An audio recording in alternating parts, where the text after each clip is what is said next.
Hello বন্ধুরা, আজকে চলে এসেছিলাম ডিউটির জন্য গঙ্গাসাগর মেলায়। গঙ্গাসাগর মেলা ছিল 11, 12, 13, 14। মেন মেলাটা ছিল, কিন্তু 8 তারিখ থেকেই মেলা শুরু হয়ে গেছিলো আর আমরা চলে এসেছিলাম 7 তারিখে। দেখো, আমরা ছিলাম লট 8-এ, ওখান থেকে পেরিয়ে চলে এসেছিলাম কপিলমুনি আশ্রমে। আমি এসেছিলাম 11 তারিখে দেখতে। কপিলমুনি আশ্রম দেখে তারপরে গঙ্গা আরতি দেখতে যাচ্ছিলাম। গঙ্গা আরতি দেখার জন্য এই যে যারা যাচ্ছে এরাই গঙ্গা আরতি করেছিল। প্রথমে এই পজিশানটা দেখলাম, এরা খুব সুন্দরভাবে নাচ করছিল। ওখানে গিয়ে তারপরে গঙ্গা আরতি করলো। তা গঙ্গা আরতির পার্টটা আমি নেক্সট পার্টে নিয়ে আসছি।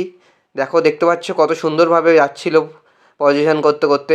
আর খুব সুন্দর সাজিয়েছিল চারিদিকে, লাইটিং থেকে শুরু করে সব। নাগা সাধুরা এসেছিল। খুব সুন্দর একটা জাঁকজমকপূর্ণ দৃশ্য ছিল। তবে এবারে লোকটা কম হয়েছিল মহাকুম্ভের জন্য। তো চলো, নেক্সট পার্টটা নিয়ে আসছি পরের ভিডিওতে। দেখা হচ্ছে নেক্সট মিনি ব্লগে। টাটা।